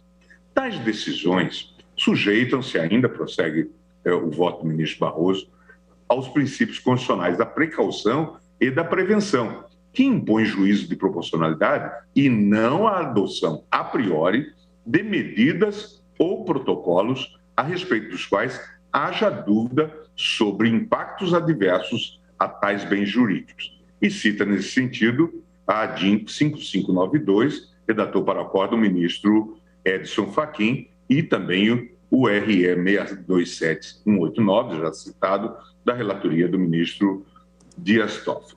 E aí coloca as teses e diz: 1. Configura erro grosseiro o ato administrativo que ensejar violação ao direito à vida, à saúde, ao meio ambiente equilibrado ou impactos adversos à economia por inobservância de normas e critérios científicos e técnicos ou dos princípios constitucionais da precaução e da prevenção. A autoridade, 2, a quem compete decidir, deve exigir que as opiniões técnicas em que se baseará a sua decisão tratem expressamente das normas e critérios científicos e técnicos aplicáveis à matéria, tal como estabelecidos por organizações e entidades internacional e nacionalmente reconhecidas. Da observância dos princípios constitucionais da precaução e da prevenção, sob pena de se tornarem corresponsáveis por eventuais violações a direitos. A DIN 6421 da relatoria do ministro Roberto Barroso. E não poderia ser diferente, como já foi lembrado aqui no voto do ministro Lewandowski. Os direitos fundamentais não contêm apenas uma proibição de intervenção, a Ingriffes Verbot, expressam também um postulado de proteção, Schutzgebot. Haveria, assim, para utilizar a expressão de Canários, já citada agora pelo ministro Lewandowski, não apenas uma proibição de excesso, Übermaß Verbot, mas também uma proibição de proteção insuficiente. Deposto desses fundamentos, assento que a questão a ser definida aqui não passa necessariamente por uma definição a priorística no sentido de definir quem seria o senhor da regulação de medicamentos, se a Anvisa ou o Congresso Nacional. O ponto é outro: examinar se a lei impugnada revela observância ao dever de proteção exigido pela dimensão objetiva do direito à saúde. Eu, então, passo a considerar, e vou realmente caminhando para a conclusão, presidente, dizer o seguinte: justamente por não haver fórmulas universais quanto à preponderância da reserva da administração vis-à-vis a primazia do legislativo, é o contexto institucional que muitas vezes desvenda os espaços de atuação do Poder Legislativo frente à atuação da autoridade reguladora. No caso presente, o impasse entre a Anvisa e o Congresso Nacional tem início com a aprovação, no âmbito da Resolução 52 de 2011. Isso já foi muito bem explanado e escandido no voto do eminente relator, da Resolução 52 de 2011, que dispõe sobre a proibição do uso da substância anfepramona, femproporex e mazindol e medidas de controle da prescrição e dispensação de medicamentos que contenham a substância sibutramina. Na proposta inicial, a sibutramina também seria objeto de proibição, mas por assim ter discordado a Câmara Técnica de Medicamentos da Anvisa, prevaleceu ao final a interdição apenas das substâncias anfepramona, femproporex e mazindol. Salienta-se que o referido ato normativo foi exarado pela Anvisa no cumprimento das atribuições legais de proibir a fabricação e importação, o armazenamento, a distribuição e a comercialização de produtos e insumos em caso de violação da legislação pertinente ou de risco iminente à saúde. Bem, após o Congresso Nacional, como já foi também apontado, aprovou o Decreto Legislativo 273 de 2014, que sustou a Resolução 52 de 2011 da Anvisa, com fundamento, como sabem, no artigo 49, inciso 5º da Constituição Federal. Colho da nota técnica 2 de 2017 da Anvisa, colacionada aos autos, que após a deliberação do Congresso, deu-se o seguinte: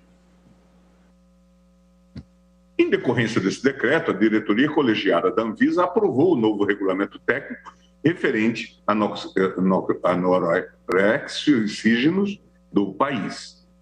A resolução da diretoria colegiada foi publicada no Diário Oficial de 26 de nove de 2014 e normatiza o assunto, eis que com a publicação do decreto legislativo evidenciou-se uma lacuna normativa para amparar o cumprimento do decreto legislativo, ou seja, a não proibição do uso de substâncias anfepramona, femproporex e mazindol. A RDC número 50 prevê que as empresas interessadas em comercializar medicamentos contendo mazindol, femproporex e anfepramona deverão requerer novo registro à agência. A análise técnica dos pedidos levará em consideração a comprovação de eficácia e segurança dos produtos. Ressalta-se que os medicamentos com a substância ativa sibutramina continuam como opção terapêutica disponível para a população brasileira, dizia a resolução, dessa nota técnica, como medicamentos industrializados, registrados e manipulados que podem ser produzidos e comercializados por farmácias de manipulação. Assim como o registro de medicamentos com a substância anfepramona, femproporex e mazindol podem ser solicitados e poderá ser concedido mediante a apresentação de dados que comprovem a eficácia e segurança, conforme o artigo 2º da resolução da diretoria colegiada. De se observar, mesmo com a aquiescência da Anvisa em regulamentar o consumo das substâncias, ainda assim o Congresso Nacional, como já foi apontado, aprovou a Lei 13.454, cujo artigo 1º, ora impugnado, é claro em autorizar a produção, a comercialização e o consumo, sob prescrição médica, no modelo 2, dos anoxígenos, sibutramina, anfepramona, femproporex e mazindol. A situação em tela demanda um aprofundamento do debate sobre a legitimidade democrática da atuação das agências reguladoras no contexto das suas relações com o Poder Legislativo. Como oportunamente mencionado pelo ministro Edson Fachin, a despeito da ausência de previsão expressa da maioria das agências reguladoras e da própria Anvisa, em particular, o artigo 174 do texto constitucional é uma norma quadro que consagra entre nós o modelo de intervenção pública lastreado no paradigma do Estado regulador. Nesse paradigma, as autoridades reguladoras exercem uma verdadeira atuação normativa conjuntural do ambiente regulado. Isso quer dizer que a delegação de poderes normativos a essas entidades vai além de uma simples substituição do legislador. Em essência, a opção por submeter determinados mercados ao escrutínio regulatório perpassa uma opção política de ressignificar a forma de intervenção pública que se opera. Como bem destacado pelo professor Márcio Iório Aranha, que eu tive a honra de ser seu professor e orientador de mestrado na Universidade de Brasília, é um quadro de grande distinção, o diferencial de um regime jurídico regulatório é que, diferente dos demais ambientes não regulados, existe uma nota característica de constante batimento entre resultados esperados e resultados efetivamente alcançados. Nesse sentido, o autor destaca com clareza que o mecanismo regulador se apresenta como um diferencial do regime jurídico regulatório, revelando-o como um conjunto de atuações normativas e administrativas capazes de interagir par e passo com os rumos efetivamente detectados no ambiente regulado, para redirecioná-lo aos deveres normativos de concretização dos direitos fundamentais. Isso está em Manual de Direito Regulatório do Márcio Aranha. Ainda nas palavras deste autor, o que diferencia a intervenção regulatória da intervenção legislativa ordinária é que aquela transparece o conjunto de produções não só normativas, mas administrativas de diuturna reconfiguração no ambiente regulado, como também do formato estatal de ataque aos problemas nele detectados. Essas particularidades da intervenção pública regulatória há muito geram discussões sobre a legitimidade democrática do Estado regulador, como todos conhecem. As teorias substantivas da regulação, ora extraem sua legitimidade da realização do interesse público idealizado, ora extraem tal legitimidade das interações de grupos de interesse. Contemporaneamente, no entanto, a explicação jurídica da legitimidade do Estado regulatório tem se calcado na afirmação da solidez dos arranjos institucionais e, mais especificamente, na sua forma de instrumentalização administrativa.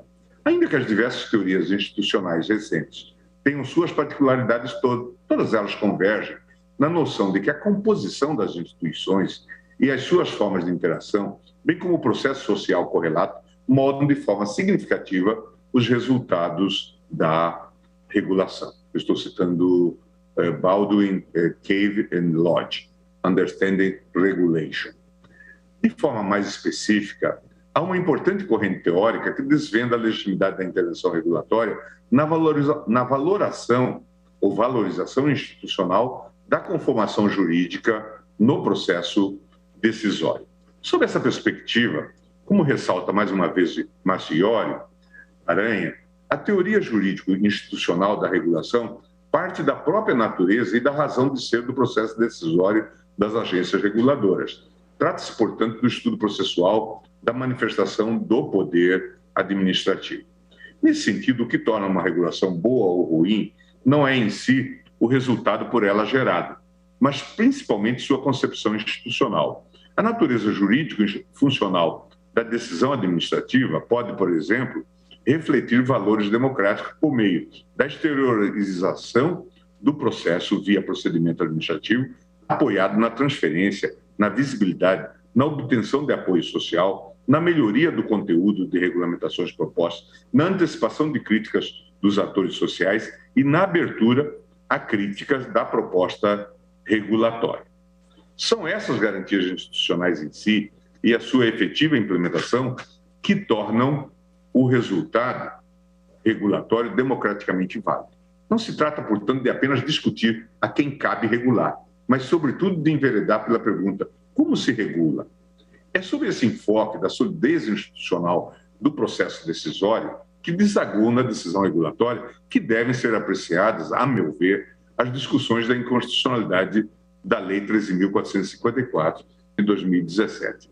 Nessa chave interpretativa, parece crível, então, a argumentação deduzida na já citada nota técnica da Anvisa, no sentido de que a Lei 13.454 provoca o curioso efeito de tornar indisponível a realização de qualquer juízo técnico acerca do registro das substâncias em referência.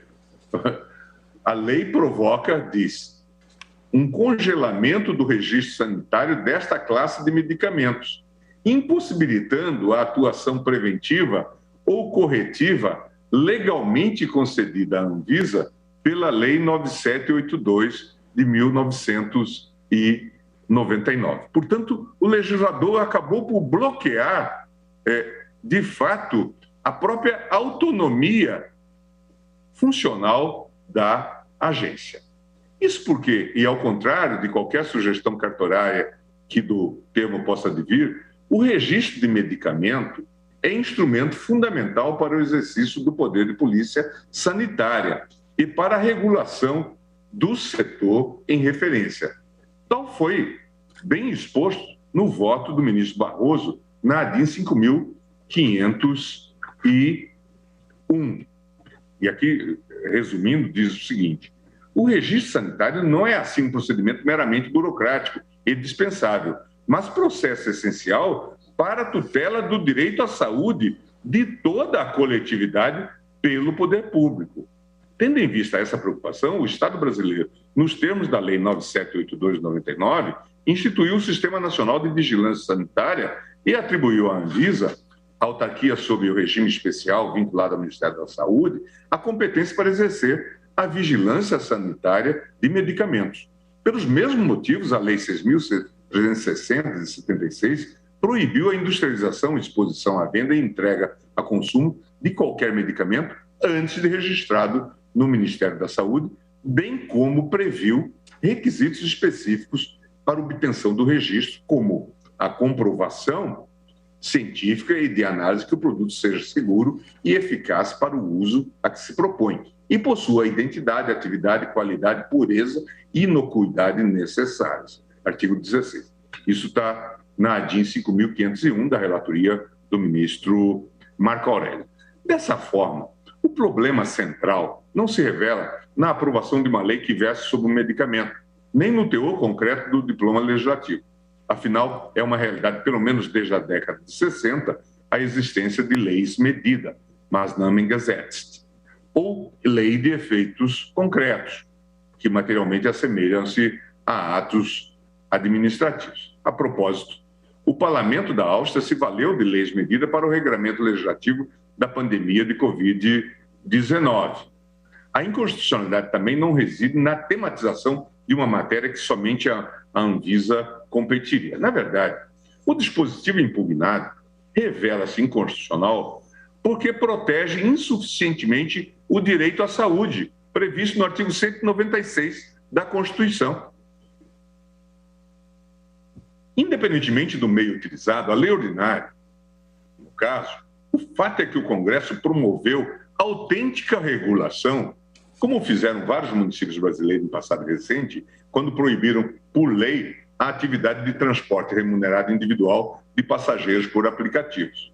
O fato de a regulação ser veiculada por lei, tanto naquele caso como neste, não se mostra suficiente para ensaiar a conclusão de que trataríamos de ato soberano e não de regulação. Se é regulação, o Congresso precisaria de se desincumbir do ônus do regulador, como pontifica Carlos Ari Sandfeld. Justificar a escolha regulatória com a análise profunda das alternativas existentes, de seus custos e ainda de seus possíveis efeitos positivos e negativos. Isso está citado por Carlos Ari Sandfeld, Direito Administrativo para Céticos. Mas penso que não foi isso que aconteceu. Veja-se o teor da justificativa do PL 2431 de 2011, que gerou a norma impugnada. Uma queda de braço que tem como os polos a Agência Nacional de Vigilância Sanitária, Anvisa, de um lado, e as sociedades médicas brasileiras de especialistas em obesidade e síndrome metabólica, o Conselho Federal de Medicina, a Associação Médica Brasileira e a indústria farmacêutica de outro, têm mobilizado as atenções da nossa sociedade, em especial daqueles que usam medicamentos inibidores do apetite como a forma de combater a doença da obesidade. A obesidade, classificada como perturbação biológica, é um grave problema de saúde pública, que envolve o aspecto sanitário e psicossocial daqueles que sofrem desta doença, cuja incidência vem crescendo em nosso país de forma muito preocupante. Segundo o IBGE e o Ministério da Saúde, em 2008 e 2009, o Brasil contava com cerca de 38,6 milhões de pessoas com peso acima do recomendado, o equivalente a 40,6% de sua população adulta. Desse total, 10,5 milhões são obesos. Em abril de 2011, o percentual de obesidade chegou a 15%, representando um acréscimo de 3,6 pontos percentuais em 5 anos. Estima-se que cerca de 200 mil pessoas, prossegue aqui a justificativa, morrem anualmente nos Estados Unidos e de forma semelhante na América Latina, incluindo o Brasil, em decorrência das complicações da obesidade. Doenças crônicas, como diabetes, câncer e doenças cardiovasculares, são exemplos de complicações decorrentes do acúmulo de gordura. Além disso, hipertensão arterial, dores lombares, doença de refluxo gastroesofágico, gota e apneia do sono também são patologias encontradas com frequência em obesos. Estatísticas comprovam que 58% das pessoas com diabetes e 21% com cardiopatias isquêmicas têm excesso de peso. Nesse sentido, a proibição da produção e comercialização desses anoxígenos prejudica milhares de pacientes que realmente necessitam desse tipo de medicamento, sem contar com a provável ampliação do mercado negro dessas substâncias em consequência da proibição.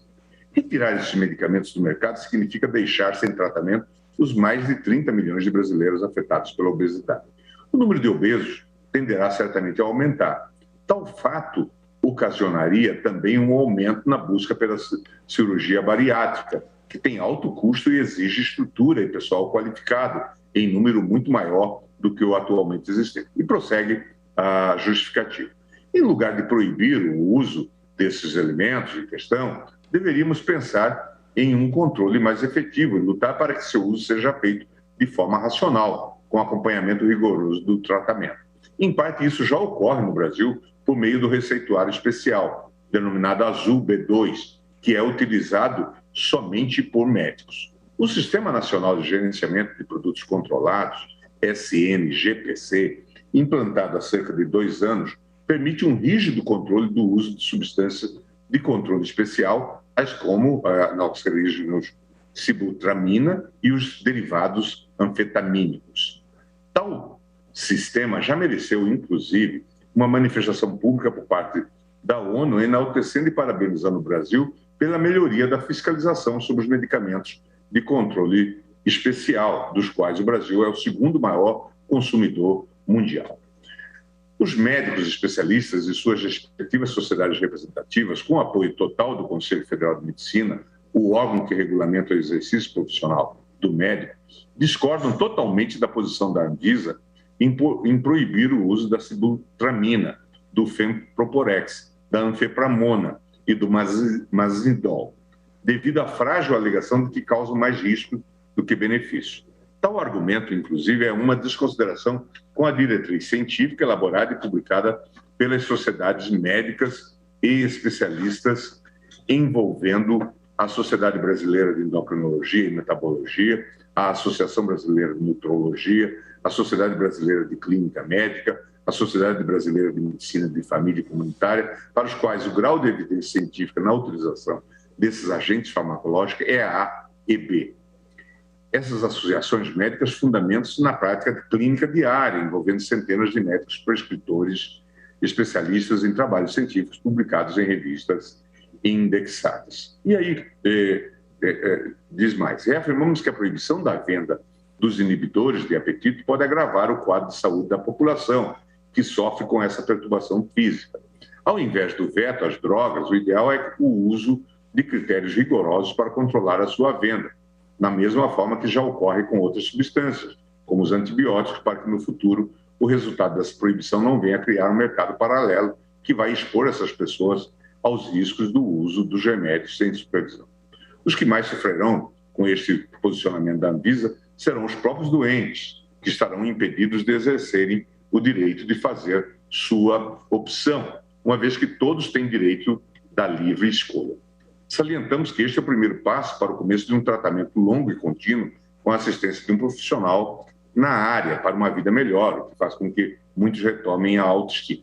Dessa forma, sendo essa proibição injustificável, considerando a obesidade como uma doença grave que atinge a população mais carente, que há segurança na utilização desses medicamentos, comprovada pelos médicos especialistas e pelo Conselho Federal de Medicina e a Associação Médica Brasileira, e que as doenças associadas à obesidade, hipertensão arterial, etc., doenças respiratórias, irão aumentar a prevalência de forma significativa num espaço de tempo curto, levando a um caos no sistema de saúde pública no Brasil, considerando que, em muitos casos, impossível um bom resultado no tratamento da obesidade apenas com dietas e exercícios, por se tratar de uma doença causada por fatores bem mais complexos do que a falta de força de vontade, apresentamos esse projeto e conclamamos os ilustres pares desta Câmara a apoiá-lo e aprová-lo.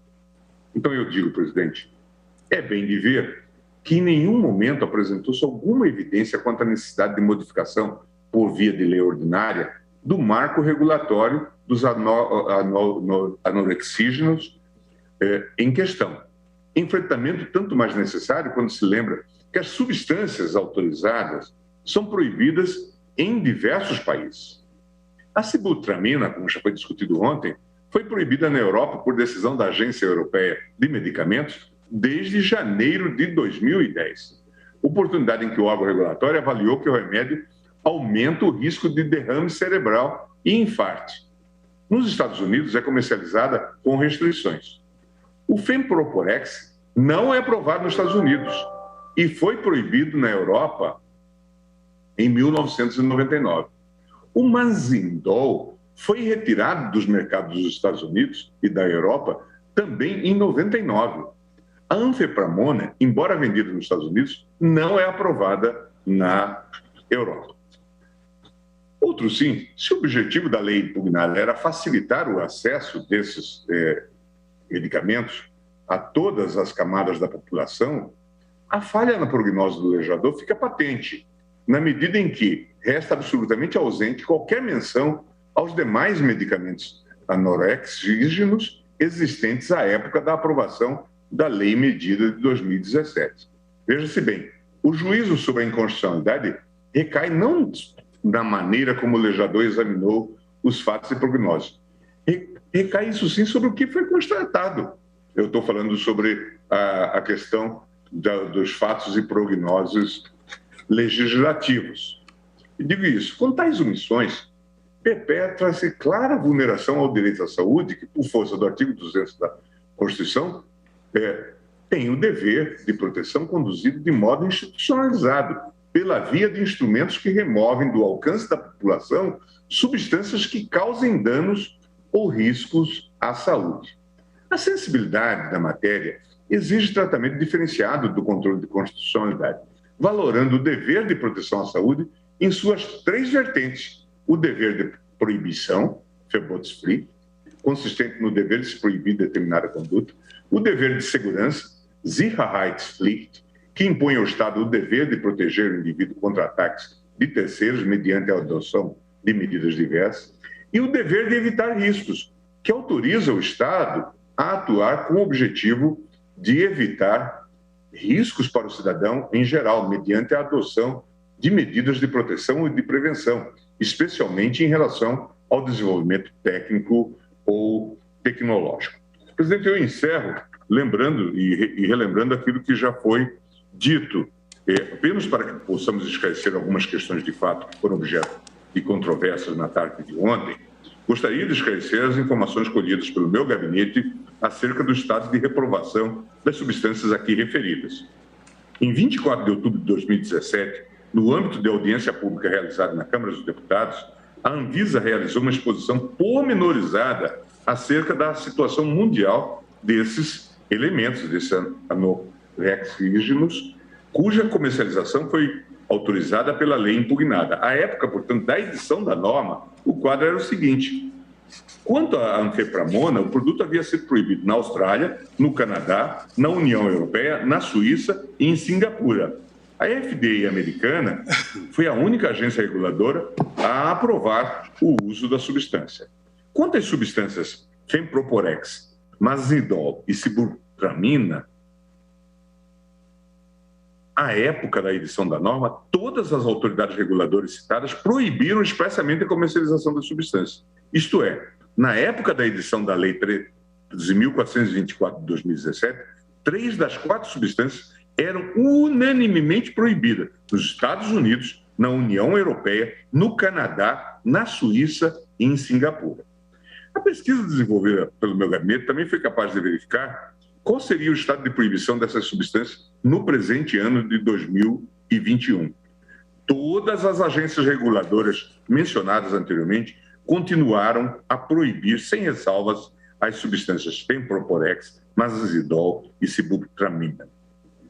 A anfepramona, que em 2017 havia sido aprovada apenas pela FDA norte-americana, teve sua produção descontinuada por um dos laboratórios que a produzia. Ou seja, caros ministros, estamos a falar aqui de 4 substâncias, sendo que 3 delas foram unanimemente proibidas pelas principais agências reguladoras de saúde ao redor do mundo na época da edição da norma, e apenas em relação à anfepramona há uma divergência pontual da FDA americana no sentido da liberação. Presidente, eu peço desculpas pelo alongado do voto, mas como o tema, de fato, é relevante e estimulado, inclusive, pelo debate que a questão ensejou, eu estou, como os senhores percebem, acompanhando às inteiras o voto trazido inicialmente pelo ministro Edson Fachin para julgar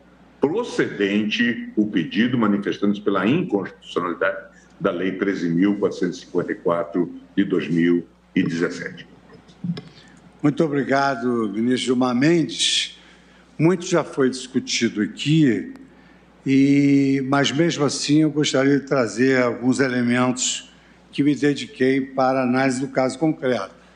Não sei antes dizer que ontem questionei o tema da capacidade institucional do Legislativo para infirmar a resolução da Anvisa, que tem expertise própria para esse fim.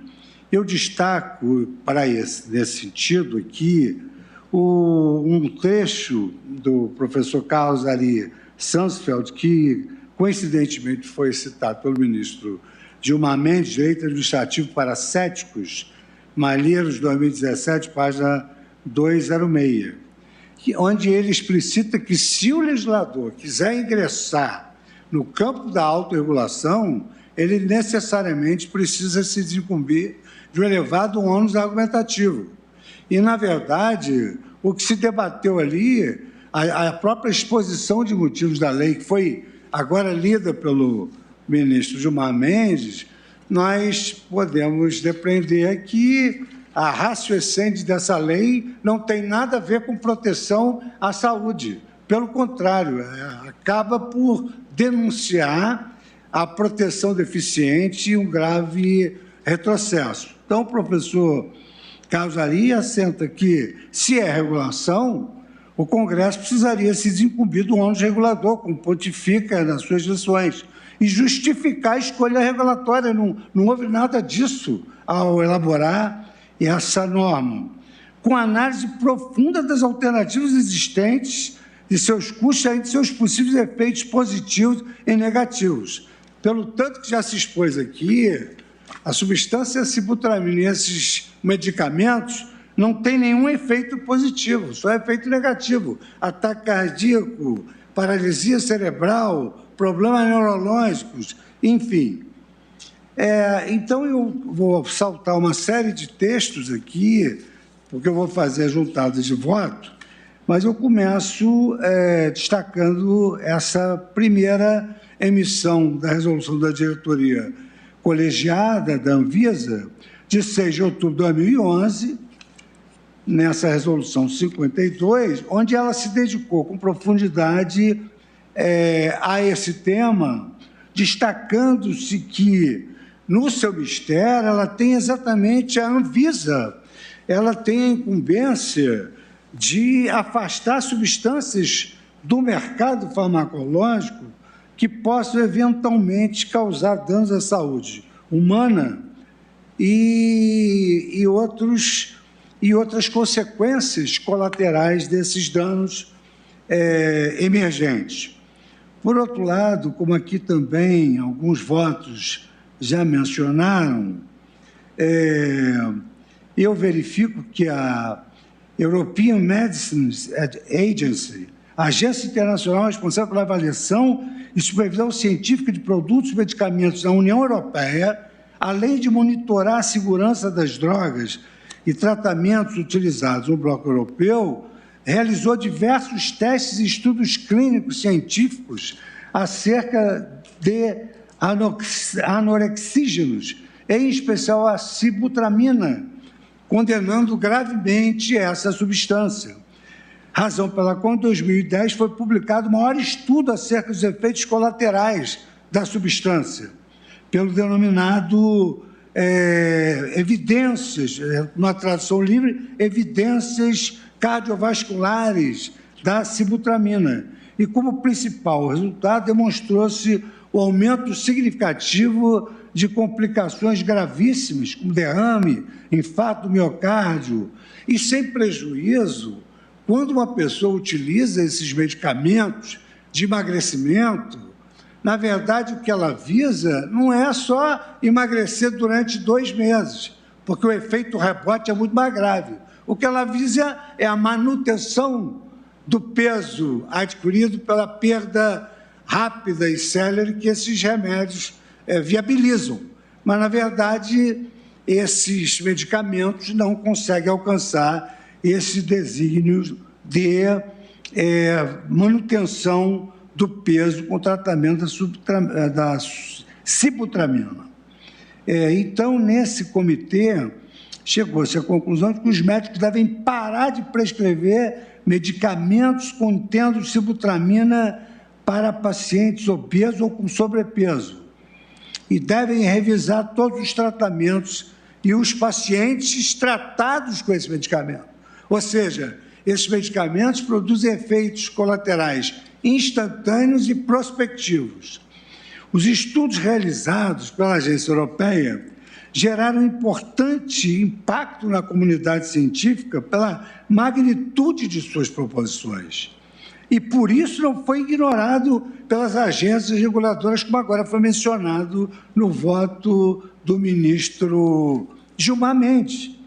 E aqui eu verifico, de maneira geral, toda a União Europeia, Estados Unidos, Austrália, Canadá e diversos países latino-americanos, como a Argentina e Peru, suspenderam o registro da sibutramina e de medicamentos semelhantes, graças a esses estudos relativos aos efeitos cardiovasculares da substância.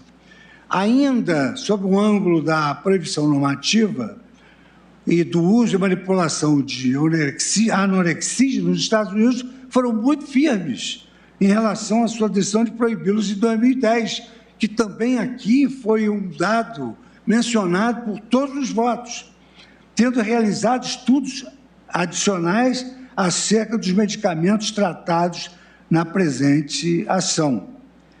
A subdivisão do United States Department of Health and Human Services, o famoso FDA, Food and Drug Administration, atestou que, dentre os inúmeros efeitos colaterais constatados pelo uso da sibutramina, que já haviam sido encontrados em estudos anteriores, ainda encontraram um número expressivo de 55,5% de efeito danoso ao sistema nervoso central. E aqui eu quero, evidentemente, só passando, trazer uma experiência interdisciplinar, porque conheci uma pessoa que usava sibutramina, era dependente da droga, era uma pessoa bipolar, era uma pessoa que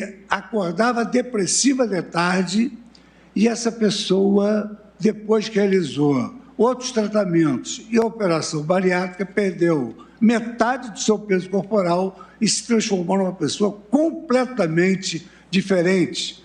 Por isso, dessa pesquisa séria sobre a sibutramina no sistema nervoso central.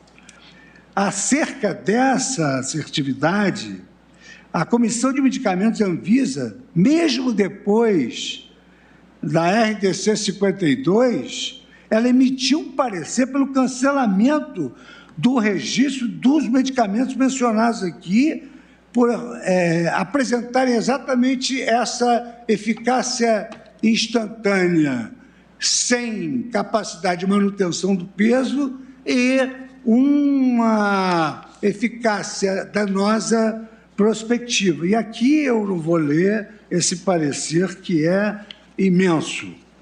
A partir desses dados, pareceu-me claro que a utilização dos medicamentos supracitados deve ser amplamente desencorajada, como foi pela literatura científica. E aí eu citaria também não só a falta de capacidade institucional do Legislativo, mas também a nossa capacidade institucional. Os juízes já têm um conhecimento enciclopédico de quase 15 mil ações, o que isso significa milhões de dispositivos legais.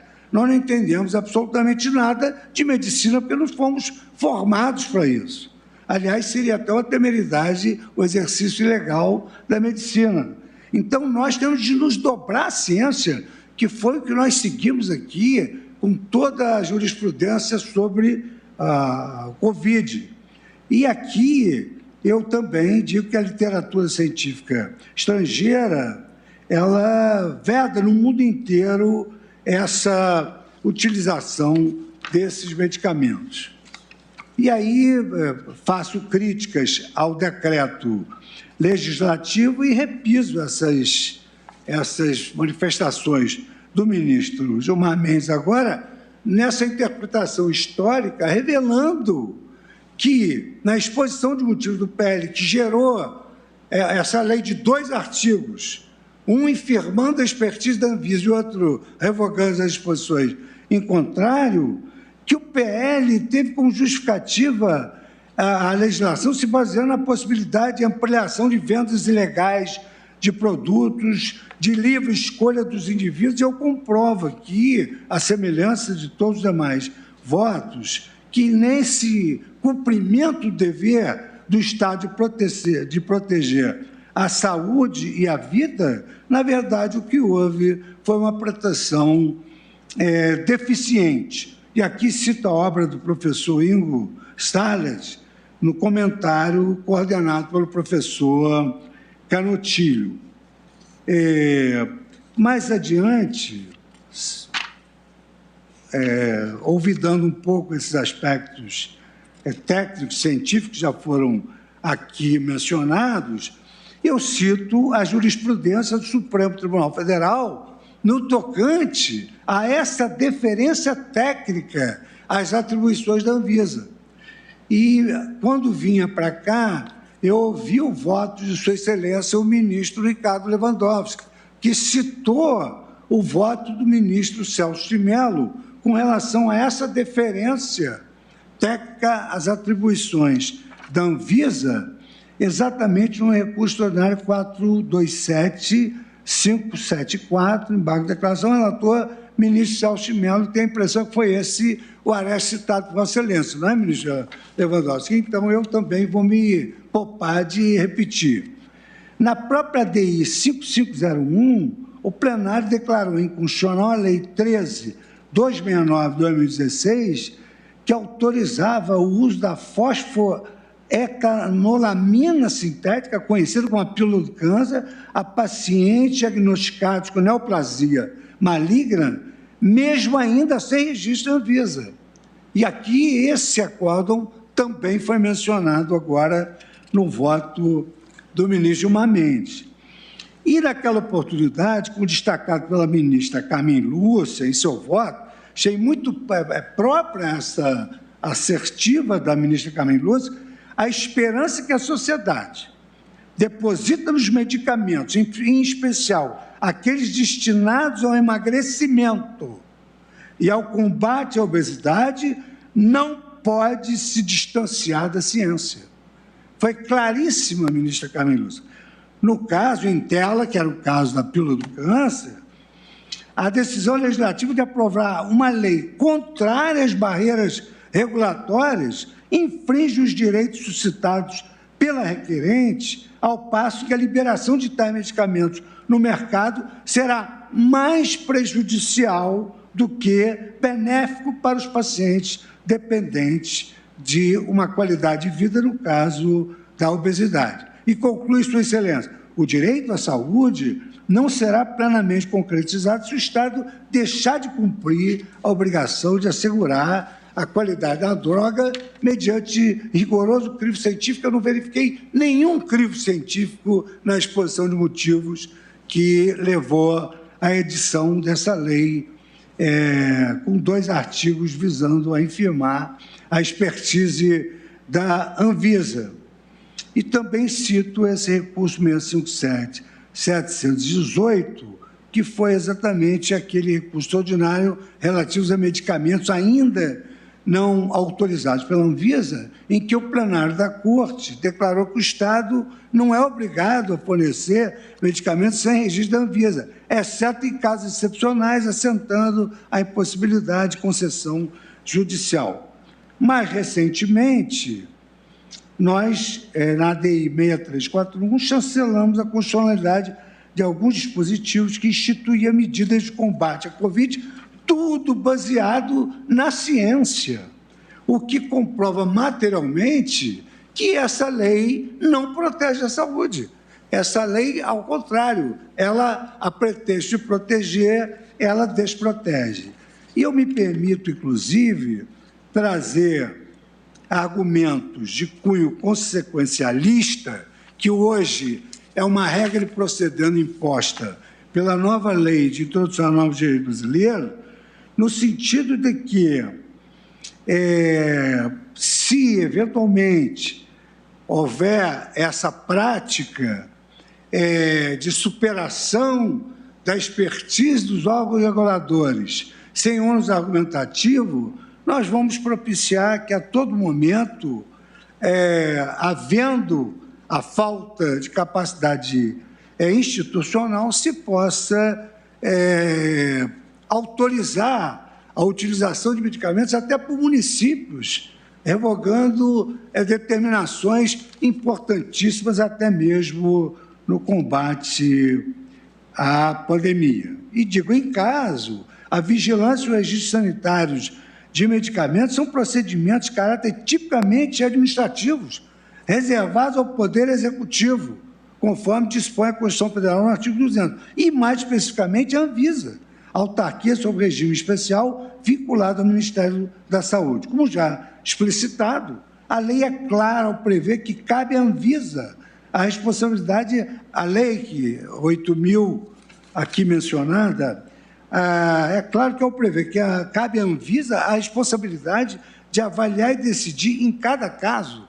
Então, ela tem uma autorização decorrente da Constituição e, através da lei, da lei infraconstitucional, que especifica o comando constitucional, a Anvisa tem a responsabilidade de avaliar e decidir em cada caso se a substância em questão cumpre todas as exigências legais de segurança, eficácia, qualidade e critérios previamente estabelecidos por estudos científicos. Não é admissível, com a devida vênia das opiniões em contrário, portanto, que o legislador substitua a agência no exercício da atividade administrativa e executória, conferindo a uma substância específica, diretamente em caráter concreto, isenção à realização de análises clínicas de registro sanitário. Isso, por si só, já caracterizaria a inconstitucionalidade, no meu modo de ver, por esvaziar as competências executivas e regulatórias da Anvisa. Sequer se cogite de audiências públicas substituírem a expertise técnica da agência reguladora, normalmente quando se considera o dinamismo das descobertas e inovações tecnológicas no meio farmacológico. A atribuição à agência do poder de polícia, no caso, fundamenta-se também no desenho institucional que lhe assegura a renovação da avaliação, que aí foi também um detalhe que o eminente relator deixou bem claro no seu voto. Se a opinião, ainda que técnicos especialistas que participaram da audiência pública, fosse suficiente para respaldar a tecnicidade da lei, a situação do momento da promulgação estaria cristalizada a despeito dos avanços da terapêutica quanto a efeitos diretos ou colaterais ou interações medicamentosas. E aí eu trago à baila novamente, em homenagem à nossa decana, ministra Carmen Lúcia, que assim me refiro a ela, que os efeitos concretos da lei retiram o espaço de proteção do direito fundamental à saúde, porque descreve administrativamente o que a lei não poderia retirar sem comprometer a eficiência do direito à saúde.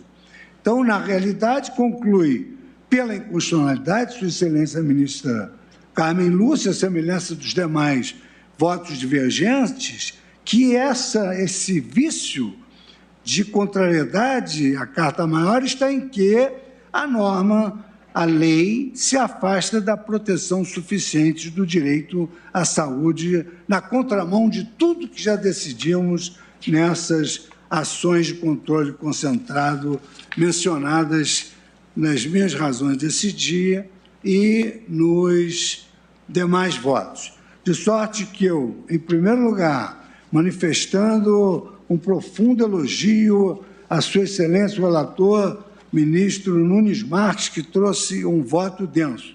mas também a Sua Excelência o ministro Edson Fachin, que com bastante profundidade trouxe a lume a divergência. E os demais votos que se seguiram, eu também acompanho, a maioria tem a impressão de que já formada, no sentido de conhecer da ação e julgar totalmente improcedente a ação declaratória de inconstitucionalidade da Lei 13.454.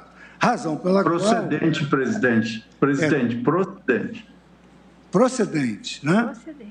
Procedente. Então, totalmente procedente. Totalmente perfeito, procedente. Perdão, obrigado.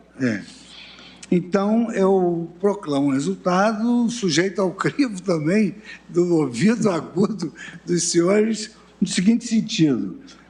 Preliminarmente, o Tribunal, por maioria, conheceu da ação direta vencida o ministro Alexandre de Moraes, que dela não conhecia por ilegitimidade ativa de causa decorrente da falta de pertinência temática. No mérito, o Tribunal, por maioria, julgou totalmente procedente a ação direta, declarando a inconstitucionalidade integral da Lei 13.454/2017, nos termos do voto do eminente ministro Edson Fachin. Redator para acórdão, vencidos os ministros Nunes Marques, relator, Alexandre de Moraes e Roberto Barroso. E com a aprovação desse resultado e com o advento do horário regimental, eu suspendo a sessão por 30 minutos para, então, depois prosseguirmos com o pregão dos novos feitos incluídos na pauta.